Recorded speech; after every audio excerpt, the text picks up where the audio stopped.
Mes très chers amis, Shabbat Shalom Mevorach, on est Parashat Toldot, 5783, Medaber Israël Chaviv et Miranana en principe, mais je suis à Paris actuellement. Cette paracha nous pose un problème très particulier. En effet, on voit que Yaakov est venu prendre la bracha qui était par Yitzhak destinée à Esav, il l'a prise, comme dit le Chumash, Bemirma.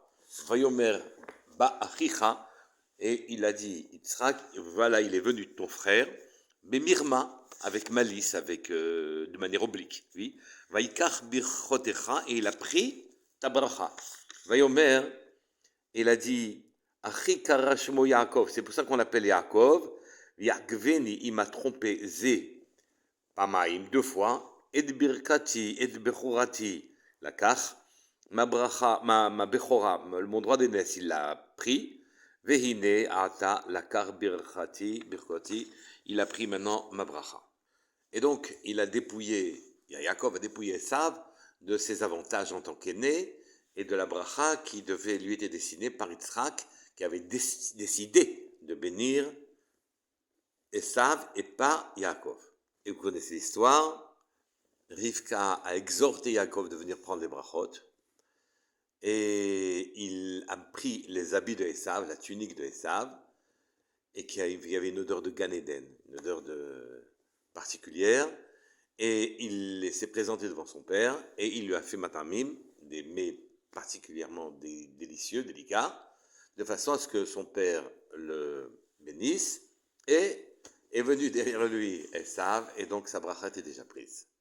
On a beaucoup de mal à expliquer ce type de comportement, on n'en voit pas la justification.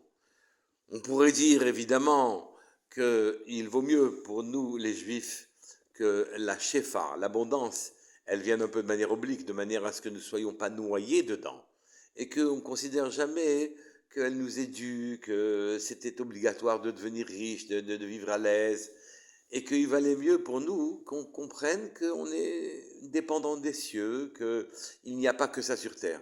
Mais la manière dont les brachot ont été prises nous pose naturellement interrogation. Il est venu à Esav, et tous les peuples nous le reprochent, on a pris les brachot de Mirma, de manière oblique, de manière maligne, et la Bechora aussi a été prise par Yaakov.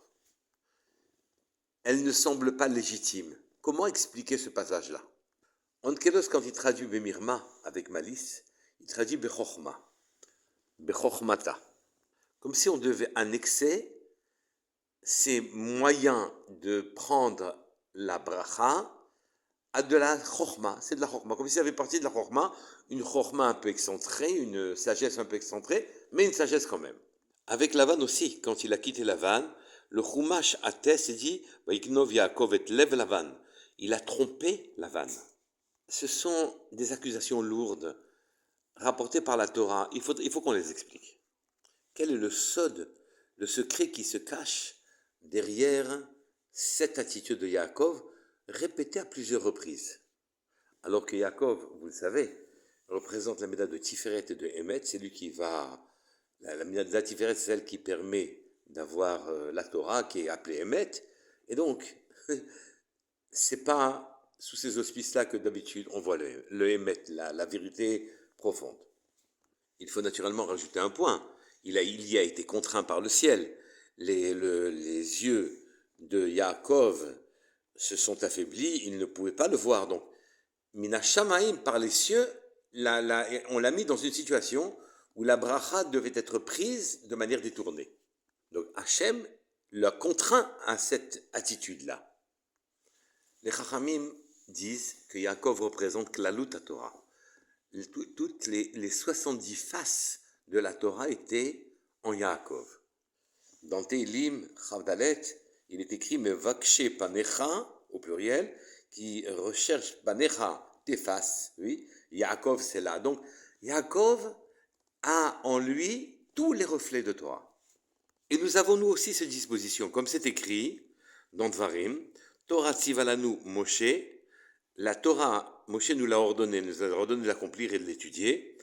Moracha, héritage, Keilat Yaakov, de l'assemblée de Yaakov. Encore une fois, Yaakov lui représente la totalité des aspects de la Torah. Comment appelle-t-on les histoires étonnantes chez nous? On les appelle Maasiot, des choses telles qu'elles se sont passées. Voilà, on décrit une réalité telle qu'elle s'est passée. Esav, lui, représente la Asiya, la réalité, le monde tel que nos yeux de chair et de sang le voient. Les événements, il les fabrique, il les construit, non pas au regard des choses profondes, mais au regard des choses superficielles. Et il a des résultats. Nous avons, nous aussi, nos scientifiques, nos ingénieurs, et nous avons nos économistes, etc. Et donc, le monde vit ce qu'on appelle le Marasim. Il se passe cela. Et ceci, c'est le monde de Esav, le monde de la matière, le monde d'en bas. Akadosh Baruch Hu a souhaité aussi autre chose. Récupérer ce qu'il y a de bon dedans. Que ce soit en quelque sorte des Marasim, non plus d'un rachat comme Esav, mais des Marasim de tzadikim qui ont une profondeur qui va jusque dans les cieux, comme Yaakov. Et les histoires, et ce qui s'est passé pour les tzadikim quand on les raconte, elles sont du Emet, habillées des 70 habits que peut prendre la Torah. C'est pour ça qu'il a revêtu, qu'Hachem l'a obligé à se vêtir des habits de Esav. Il a pris les attitudes de Esav, mais il les a pris, cette fois-ci, avec une pnimiout, une profondeur, qui ramenait tous les gestes communs, matériels, bas, les ramenait à une hauteur plus élevée, les annexer à la Torah. Et donc Yaakov s'est approprié de la matérialité, qui est l'habit des choses, avec un esprit et une profondeur, en utilisant de Esav sa main, pour que cette fois-ci, cette main soit annexée à de la Torah. Il y a dans l'attitude de Esav, pas forcément quelque chose qui est 100% mauvais. Finalement, Esav voulait prendre les brachot. Finalement, Esav accordait de l'importance à ce que Yitzhak lui donnait. Esav, on dit qu'il trompait son père car il avait en lui la puissance de faire une tchouva tellement parfaite quand il est voir son père, un regret tellement profond qu'il était parfaitement sincère. Bon, après, il était rattrapé par ses appétits et la réalité, et donc il se laissait aller. Mais au moment où il venait devant son père, il était parfait. Esav prenait des habits de grandeur, trompait son monde, sans en avoir la profondeur. C'est cela qu'Akadosh Baruch Hu a décidé que Yaakov prendrait. Il prendrait la main de Esav. Que Yaakov se servirait de la main, mais que derrière cette main, il y aurait un esprit de vérité, une profondeur, qui finalement serait le tikkun, la réparation des actes de Esav. Esav faisait semblant de faire son travail. Il essayait d'apparaître comme tzaddik et disait à son père, comment prélève-t-on la paille ou le sel alors que la paille et le sel sont ptourim de tout prélèvement? Et ça prenait l'attitude d'un tzaddik. Les habits qu'il mettait pour apparaître à son père étaient somptueux, magnifiques. Nous devons prendre ces habits-là pour pouvoir faire que la vérité et la profondeur soient habillées comme elles doivent être habillées, de magnificence, de grandeur, mais begneva, de manière oblique, presque en volant. C'est-à-dire ne pas s'attacher à cette superficie qui est cependant nécessaire car elle représente un des aspects de la Torah, mais cette fois-ci annexée à la vérité profonde de la Torah. Finalement, cette attitude est-elle justifiée, oui ou non? Il semblerait ici que la fin justifie les moyens, ce n'est pas du tout le cas.